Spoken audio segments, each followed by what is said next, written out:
Hello everyone, my name is Margareth Sinurat. I'm college student from Mathematics Education Study Program 2019 at State University of Medan.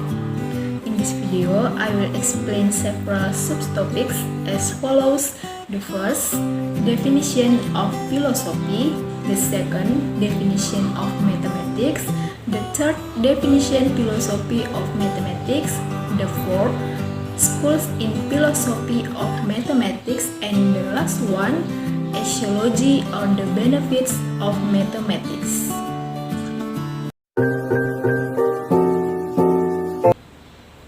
Before we learn about philosophy of mathematics, we must know about definition of philosophy. The first, definition of philosophy. The word philosophy comes from the Greek philosophia, which means love of wisdom. The word philosophia is a form of the word philos or love, or philia or friendship attracted to, and the word sophos is wisdom, knowledge, skill, experience, practicality, and intelligence. The term philosophia was first used by Pythagoras. Pythagoras said that humans can be divided into three types, namely those who love pleasure, those who love activity, and those who love wisdom. Philosophy is the view of life of a person or group of people, which is the basic concept of the life that is aspired to. Philosophy is also interpreted as an attitude of someone who is aware and mature in thinking about everything in depth and wants to see from a broad and comprehensive perspective with all relationships. After that, we must know the definition of mathematics. The second, definition of mathematics. Mathematics is a study of numbers and nominal. In the formalist view, mathematics is an examination of axioms that establishes abstract structures using symbolic logic and mathematical notation.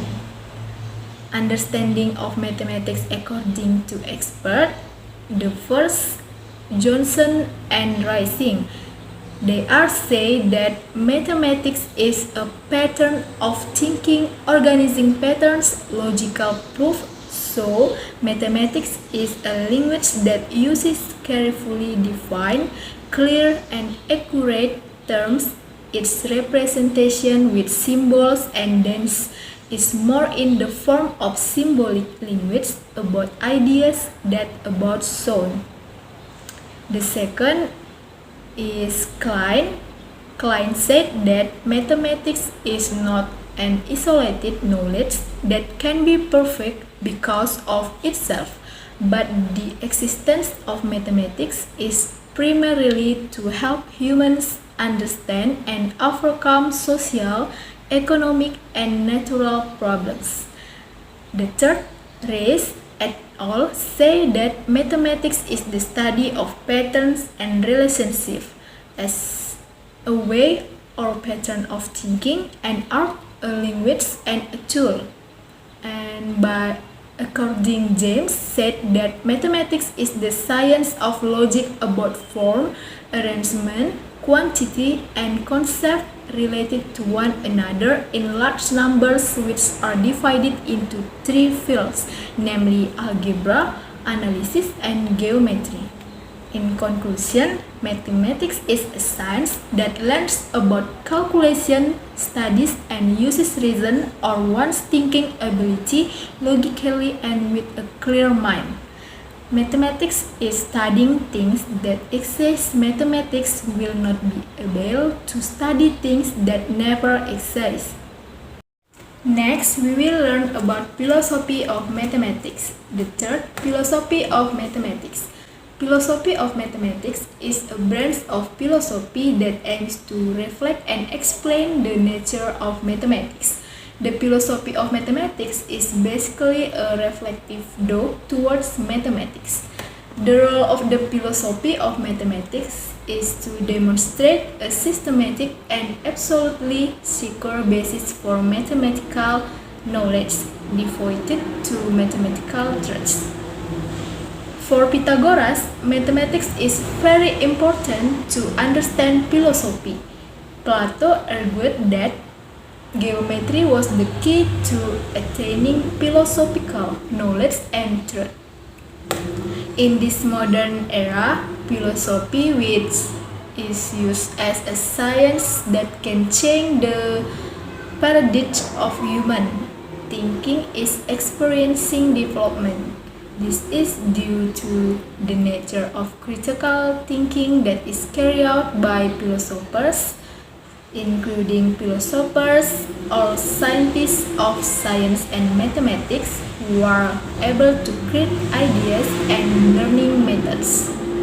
Therefore, general philosophy and philosophy of mathematics have historically been complementary. The view of the philosophy of mathematics according to experts. The first one is Plato's view. For Plato, what is important in the text of the mind to distinguish the appearance from the actual reality. According to him, permanent determination, free to understand, is only a characteristic of mathematical statements. For Plato, mathematics is not the idealization of certain empirical aspect, but as a description of the reality. The second one is Aristotle's view. Aristotle emphasizes finding a permanent and the real world of ideas rather than an abstraction of the visible world. The third one is Leibniz's view. Its proposition in the last analysis takes the form of a subject predicate. According to him, all may say that propositions need to be true for all objects, all possible occurrences, or by using the phrase in all possible worlds. The next one is Kant's view. Kant divides these propositions into three classes. The first, analytical propositions, the second, synthetic propositions, and the third, arithmetic propositions and pure geometry. And the last one is Pythagoras' view. The Pythagoras doctrine, among others, that seemingly different phenomena can have identical mathematical representative, or like magnetism, electricity can have the same differential equations. Next, the fourth subtopic is schools in philosophy of mathematics. Some schools in the philosophy of mathematics are: the first, logistic flow. The pioneer of logistic flow is Immanuel Kant, that arguing that mathematics is a logical way or logics, that wrong or right can be determined without studying the empirical world. Pure mathematics is a branch of logic. Mathematical concept can be reduced to logical concept. The next one is intuitionist or intuitionist. Jan Brouwer is the pioneer of intuitionist. He argues that mathematics is intuitionist. The pure intuition of numeracy is the starting point for the mathematics of numbers. The essence of a number must be formed through intuitive activities in counting and counting. The third, formalism. The pioneer of formalism is David Hilbert, that argued that mathematics is knowledge of the formal structure of symbols. The formalists emphasize the formal aspect of mathematics as a symbolic language and strive for consistency in the use of mathematics as a symbolic language. The formalists disputed The flow of logistics and algebraic problems in logic has absolutely nothing to do with mathematics. Finally, we go to the last subtopic, which is Axiology, or the benefits of mathematics. There are 5 benefits of mathematics in everyday life. First, systematic mindset. Mathematics is one of the subjects that help us think systematically. It's very important in living life, both at work and in daily life.